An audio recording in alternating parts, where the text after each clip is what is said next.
గౌరవంగా మాట్లాడమని చెప్పండి. నమస్కారం. స్పీకర్ సార్, ఇది బహుశా 7వ 8వ ఇంటరప్షన్ సార్ ఇది, కాబట్టి మీరు దయచేసి మాకు సమయం ఇవ్వాలి. గౌరవ డిప్యూటీ సీఎం గారు ఒక మాట అన్నారు అధ్యక్ష, 40,000 కోట్లు కాదు 57,000 కోట్లు వడ్డీ లేని రుణాలు ఇచ్చామన్నారు. అంతే కదా సార్ మీరు చెప్పింది? 57,000 కోట్ల వడ్డీ లేని రుణాలు ఇచ్చామని ఆన్ రికార్డ్ ఇప్పుడు డిప్యూటీ సీఎం చెప్పారు. Sir, I challenge the honourable deputy CM. ఆయన చెప్పిన మాట వాస్తవం అయితే, 57,000 కోట్ల వడ్డీ లేని రుణాలు ఇచ్చిన మాట వాస్తవం అయితే ఆర్డర్ కాపీ చూపెట్టమనండి. ఇక్కడే రాజీనామా చేసి నేను శాశ్వతంగా, లేదంటే వారు రాజీనామా చేయాల్సి, తప్పుడు ప్రచారం చేసినందుకు, సభను తప్పుదోవ పట్టించినందుకు వారు రాజీనామా చేయాలి. ఎక్కడిచ్చారు అధ్యక్ష 57,000 కోట్ల వడ్డీ లేని రుణాలు? ఈ రకంగా సభను, రాష్ట్ర ప్రజల్ని, రాష్ట్రంలోని మహిళల్ని కించపరుస్తుంది మీరు. ఎక్కడిచ్చారు వడ్డీ లేని రుణాలు 57,000 కోట్లు? లెక్కలు చూసుకోండి, మీరు ఫైనాన్స్ మినిస్టరు, ఇట్లా మీరు మాట్లాడకూడదు. భట్టి గారు, యూఆర్ రాంగ్. దయచేసి please correct your self. Records తీయండి మీరు. దయచేసి వినండి, నేను చెప్తాను వినండి. వడ్డీ లేని రుణాలు బ్యాంక్ లింకేజ్ ద్వారా రుణాలు ఇప్పించి మహిళలకి వడ్డీలని రాష్ట్ర ప్రభుత్వం కడతా ఉంటుంది. వినండి వినండి విధానం వినండి. మీకు అవగాహన లేకుండా మాట్లాడితే ఎట్లా?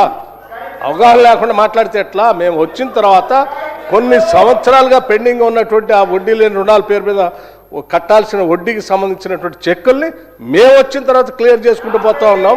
ఇప్పుడు కూడా మేము చేసుకుంటూ ముందుకు పోతూనే ఉంటాం. తప్పనిసరిగా 5 సంవత్సరాల్లో ఈ 1,00,000 కోట్ల రూపాయలకు సంబంధించిన వడ్డీలకు సంబంధించిన దాన్ని మేము చేసుకుంటూ పోతూనే ఉంటాం. మీరు ఎన్ని ఇబ్బందులు పెట్టినా, ఎన్ని అడ్డంకులు కలిగించడానికి ప్రయత్నం చేసినా ఈ రాష్ట్రంలో ఉన్నటువంటి మహిళలకి వడ్డీ లేని రుణాలు ఇప్పించే బాధ్యత ఈ ప్రభుత్వాన్ని తీసుకుంటాం, చేసుకుంటూ ముందు పోతూనే ఉంటాం. రాష్ట్రంలోని మహిళలందరూ చూస్తున్నారు సార్, మహిళా సంఘాల వాళ్ళు చూస్తున్నారు. డిప్యూటీ సీఎం గారు చెప్పారు, ఫైనాన్స్ మినిస్టర్, ఆయన ఆషామాషి వ్యక్తి కాదు. 57,000 కోట్ల వడ్డీ లేని రుణం ఇచ్చామని చెప్పారు. నేను అడిగింది ఏంటి సార్?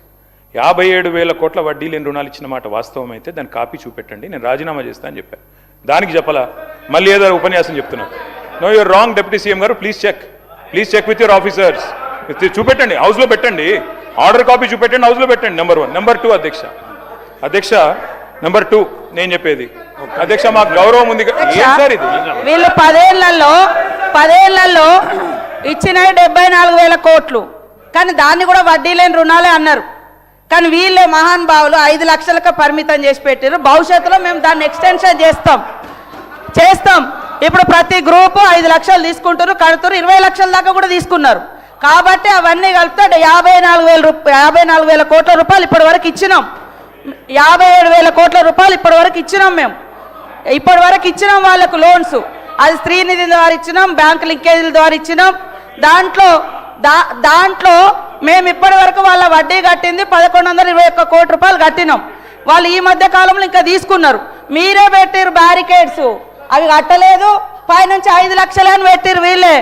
వీళ్ళే హరీష్ రావు గారే పెట్టారు. నిన్న మొత్తం తెలుసుకున్న డాటా అయినా పెట్టిండు. ఆడవాళ్ళకి ఎందుకు అలా ఇంతగానో లోన్స్ అని కండిషన్ పెట్టిండు.